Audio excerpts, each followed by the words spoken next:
like $1 under that. That's still a lot. It's a lot, but I mean, this is 1990. Well, 2008. We're talking about.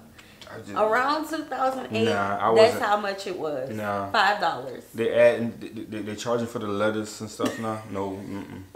You want extra lettuce on that too? That's gonna be 90 cents. They're charging for condiments now. Yeah, everything. Bread, sesame seed, even the little Steves on there. They want more money for it.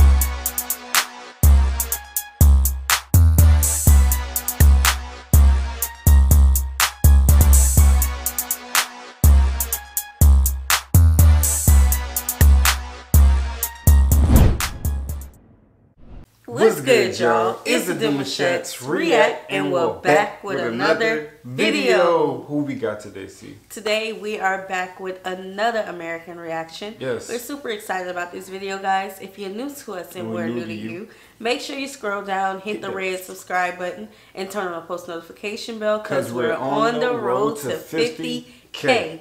And we cannot get there without you guys, all right? Join the family. Without further ado, let's get into the video. When you think of global fast food titans, you probably think of McDonald's. The chain has restaurants in more than 100 countries. Believe and that. has been a household name in America since the 1950s.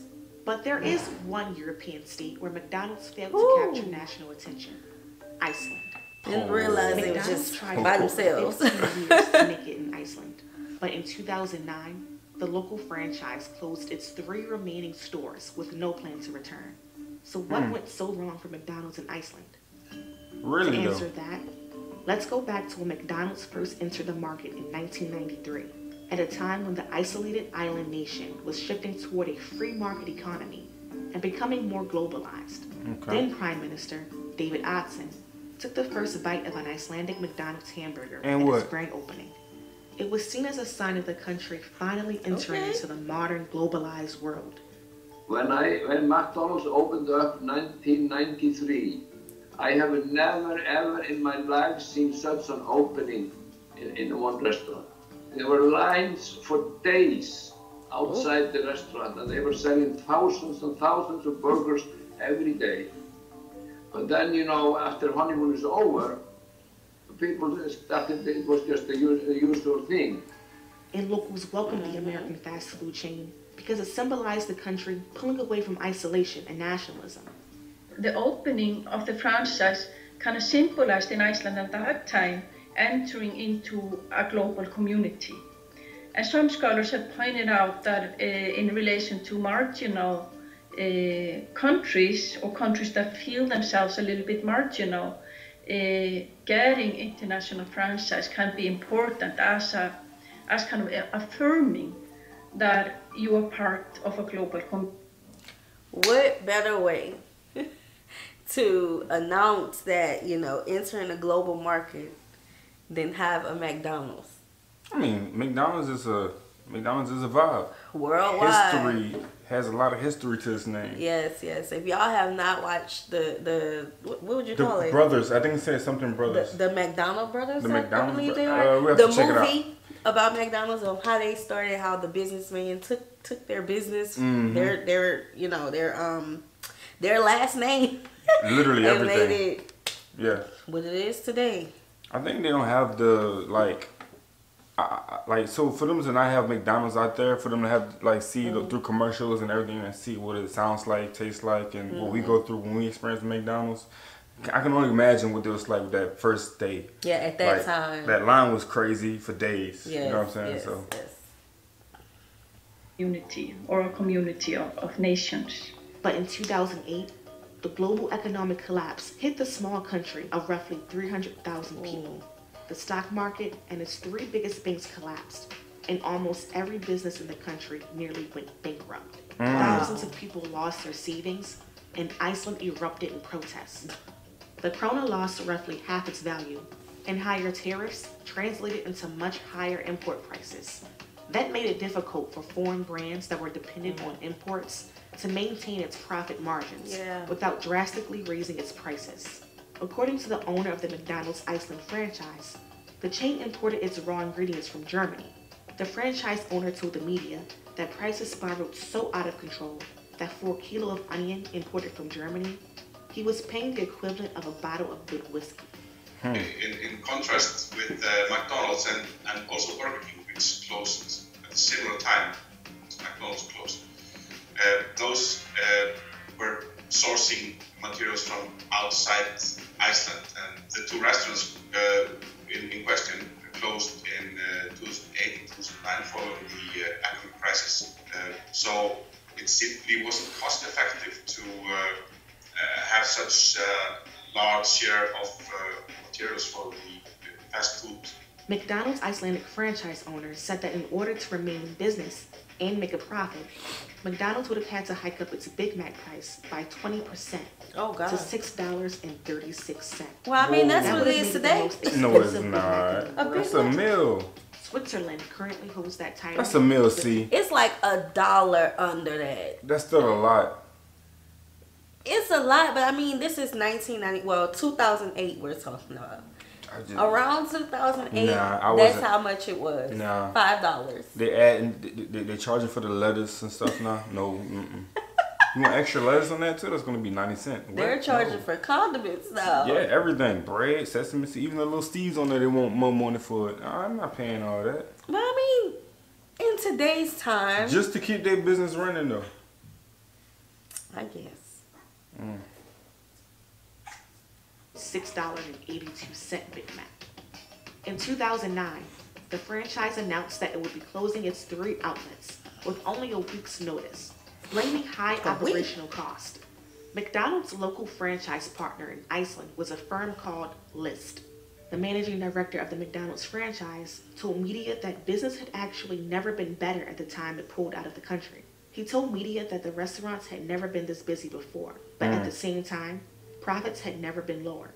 Icelandic media reported that 10 to 15,000 people patronized McDonald's daily in its final days of operation.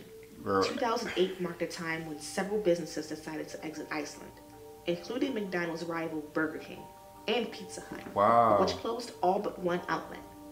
Just like McDonald's, Burger King sourced their products from abroad. The fast food giants that did exit Iceland. So the truth is that if you're, like, during times like this, I think we were talking about this like yesterday, that if the business isn't getting business, they can literally get shut down. Yes. And instead of getting shut down, they just packed up their stuff and left. Yeah, within a week's notice. Yeah, that's big. So people was tapping out. They didn't believe in the whole, like, we're going to hold it together. We're going to wait for everything to get back to normal. You know what I'm saying? Like, Pizza Hut was dipping. Burger King was dipping. Right. McDonald's held its own, but they failed. Yeah, but this was during the time of the recession. Yeah. So I guess it was harder for them to get back Everybody suffers. Yeah.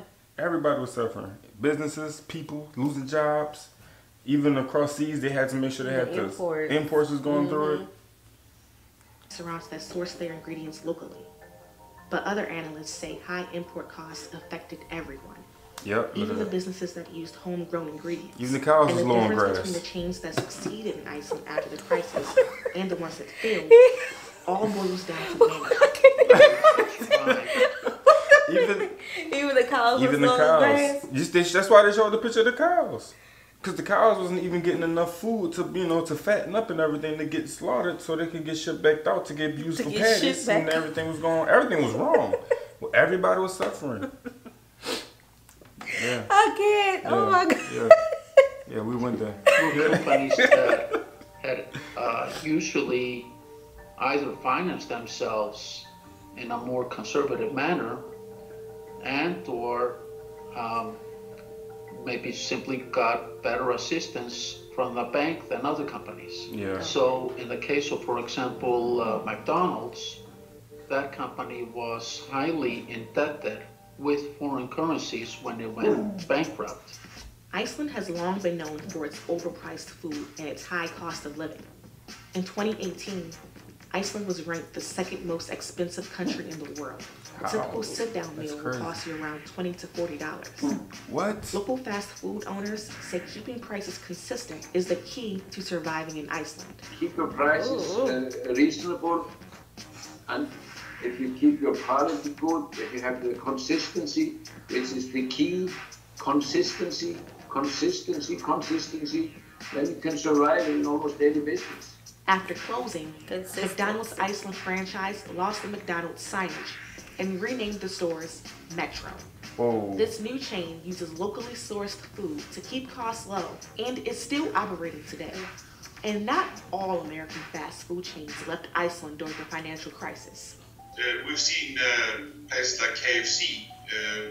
They did not close. They survived the economic crisis. That's what's up. Not too many was able to do that. The difference is that they have most of the raw materials for their food is grown in Iceland. So I guess they were better off because of that. And things are getting better in Iceland.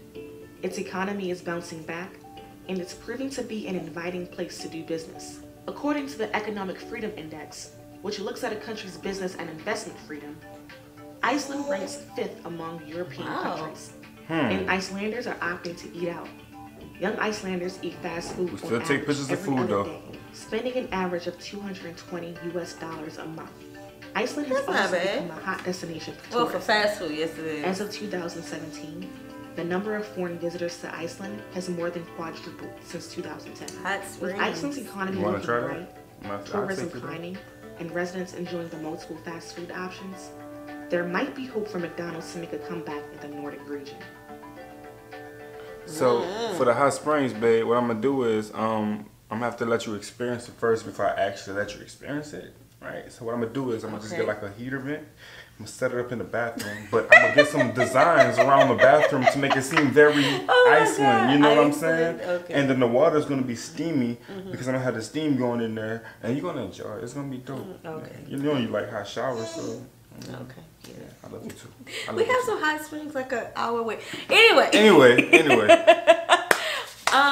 Okay, so this one was understandable. It was the recession. Yeah. They were importing stuff, so it was kind of, difficult to keep the prices low for the customers. Right. But I do love that they were able to, revamp the McDonald's and turn it into Metro. Would love to try it. Yeah. It kind of seemed, just based off of the footage that they used, it kind of seemed like it was kind of plant-based. Or, maybe with the cows. Right. Maybe, everything was local, so. Metro does sound like a plant-based restaurant, you know what I'm saying? But I agree with you. I think that was a great move, you know what I'm saying? Because, so again, they didn't fail. They just transitioned their brand over. Well, no, McDonald's got out and McDonald's they did, took over. and this one took over. Okay, same building and everything, just different logo. Got you. Yeah. This one was understandable. It looked like, Iceland. I think they call them Icelanders. They're citizens Icelanders. So